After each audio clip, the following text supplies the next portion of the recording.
اس سے آگے سورہ یاسین ہے۔ سورہ یاسین بڑی عظمت برکت والی سورت ہے، سبحان اللہ۔ حضور صلی اللہ تعالی علیہ وآلہ وسلم نے ارشاد فرمایا کہ ہر چیز کا قلب ہوتا ہے اور قرآن کا قلب یاسین ہے، اور جس نے یاسین کو پڑھا اللہ تعالیٰ اس کو یاسین پڑھنے کی وجہ سے 10 بار قرآن پڑھنے کا اجر عطا فرمائے گا۔ اس کے آغاز میں ارشاد ہے یاسین والقرآن الحکیم، قرآن حکیم کی قسم۔ اللہ تعالیٰ کوئی بات بغیر قسم کے بھی کہہ دے تو ہمیں یقین نہیں ہے، اس سے بڑھ کر کس کی بات سچی ہے، لیکن اس نے قسم ارشاد فرما کے ایک بات کہی ہے، وہ بات کیا ہے؟ یاسین والقرآن الحکیم انک لمن المرسلین۔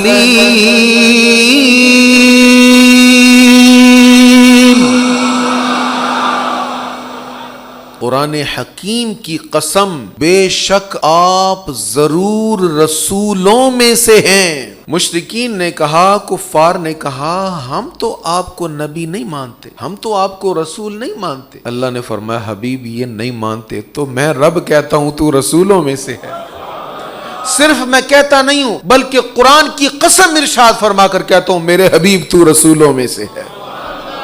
اللہ اکبر۔ اس سے آگے سورہ زمر ہے، اور سورہ زمر کی آیت نمبر 53 بڑی اہم آیت ہے۔ حضور صلی اللہ تعالیٰ علیہ وآلہ وسلم کی زندگی میں جو مشکل ترین دن تھے نا، ان میں ایک احد کا دن تھا۔ احد کے دن حضرت سید الشہداء حضرت حمزہ رضی اللہ تعالیٰ عنہ شہید ہوئے، اور ان کے جسم اطہر کی توہین بھی کی گئی۔ سرکار علیہ الصلوۃ والسلام کے آنسو اتنے رواں تھے کہ ریش مبارک بھیگ گئی آنسوں سے، قطرے ٹپک رہے تھے، اور حضور بار بار پوچھتے تھے ما فعل عمی، میرے چچا کے ساتھ کیا کیا گیا، کس نے کیا یہ؟ اللہ اکبر۔ یہاں تک کہ صحابہ کرام کہنے لگے حضور ان کے لیے عذاب کی دعا کریں، ان کے لیے دعائے عذاب کریں۔ تو کریم آقا صلی اللہ تعالی علیہ وآلہ وسلم نے جو دعا کی شاید آپ سن چکے ہیں۔ حضور اسلام نے نا پیشانی سے لہو صاف کیا اور ہاتھ اٹھا کے کہا اللہم اہد قومی فانہم لا یعلمون، یا اللہ یہ میرے مقام کو نہیں جانتے، تو انہیں ہدایت عطا کر دے۔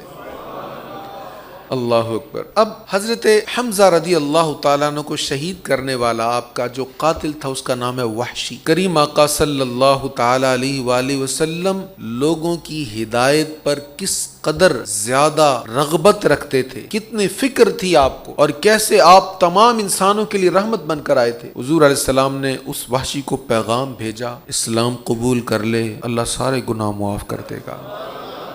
إلا من تاب وآمن وعمل عملا صالحا فأولئك يبدل الله سيئاتهم حسنات وكان الله غفورا رحيما۔ جس نے توبہ کی اور ایمان لایا اور اس نے نیک اعمال کیے تو اللہ اس کی برائیوں کو بھی نیک اعمال سے بدل دے گا، اور اللہ بہت بخشنے والا، بہت رحم فرمانے والا ہے۔ وحشی کہنے لگا ٹھیک ہے میں توبہ تو کر لیتا ہوں، ایمان بھی لے آتا ہوں، لیکن یہ بڑی سخت شرط ہے کہ نیک اعمال بھی کرنے ہیں، مجھ سے نیک اعمال کرنے میں کوئی کوتاہی بھی ہو سکتی ہے، غلطی بھی ہو سکتی ہے، سستی ہو سکتی ہے، تو اگر اس وجہ سے میری پھر پکڑ ہوگی اور مجھے دوزخ میں پھینک دیا گیا تو میرے اسلام قبول کرنے کا مجھے کیا فائدہ؟ اب نبی پاک علیہ الصلوۃ والسلام جلال میں آ سکتے تھے کہ تجھے شرم نہیں آئی، تو میرے محبوب چچا کا قاتل ہے، میں نے تجھے قصاص میں قتل نہیں کروایا بلکہ تجھے اسلام کی دعوت دی، تو آگے سے یہ بات کر رہے؟ حضور نے کچھ نہیں کہا، بلکہ سرکار علیہ الصلوۃ والسلام نے فرمایا ان اللہ لا یغفر ان یشرک بہ ویغفر ما دون ذلک لمن یشاء، بے شک اللہ اس کو نہیں بخشے گا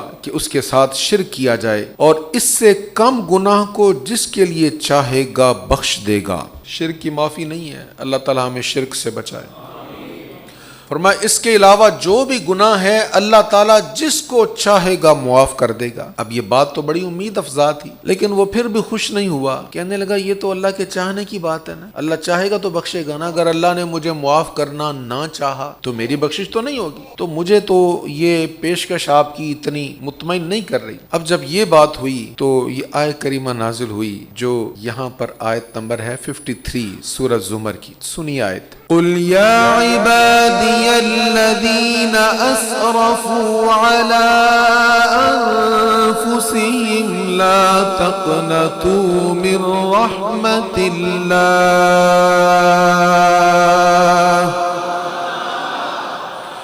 آپ کہیے اے میرے وہ بندو جو گناہ کر کے اپنی جانوں پر زیادتی کر چکے ہو، اللہ کی رحمت سے مایوس نہ ہو۔ اللہ اکبر۔ علماء فرماتے ہیں سب سے زیادہ امید افزا یہ آیت ہے۔ انسان کتنا ہی گناہگار ہو، کتنا ہی بدکار ہو، اس کو لگے کہ میرے پاس تو کچھ ہے ہی نہیں، گناہ ہی گناہ، یہ آیت پڑھ لے، لا تقنطوا من رحمت اللہ، لا تقنطوا من رحمت اللہ،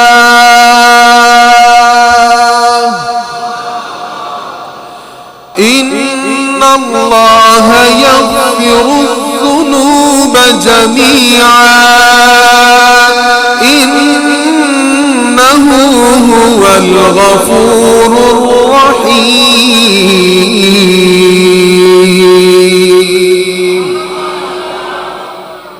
اللہ کی رحمت سے مایوس نہ ہو، بے شک اللہ تمام گناہوں کو بخش دے گا، بے شک وہی بہت بخشنے والا، بے حد رحم فرمانے والا ہے۔ وحش کہنے لگا میرا دل مطمئن ہو گیا ہے، کلمہ پڑھا مسلمان ہو گیا۔ صحابہ کرام آئے، عرض کرنے لگے حضور یہ بڑا شاندار ارشاد اس کو بتا دیا گیا ہے، اس کو تو بہت بڑی خوشخبری دے دی گئی ہے کہ اللہ کی رحمت سے مایوس نہ ہو، اللہ سارے گناہ بخش دیتا ہے، تو صرف اس کے لیے یا ہمارے لیے بھی ہے؟ کریم آقا نے فرمایا قیامت تک میری ساری امت کے لیے ہے۔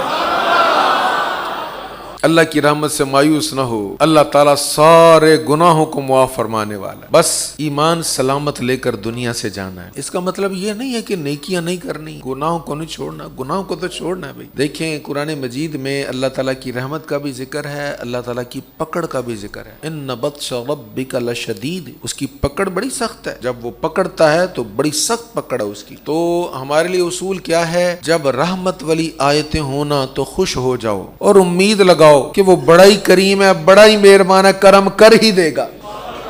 لیکن جب عذاب والی آیتیں ہو نا تو پھر ڈر بھی ہونا چاہیے، خوف بھی ہونا چاہیے، یہ فکر بھی ہونی چاہیے کہیں ہمارے گناہوں کی وجہ سے پکڑ نہ ہو جائے۔ اللہ تعالی ہم پر کرم فرمائے، محبوب کریم علیہ الصلوۃ والتسلیم کے تذکیروں کے صدقے ہماری بے حساب بخشش فرمائے۔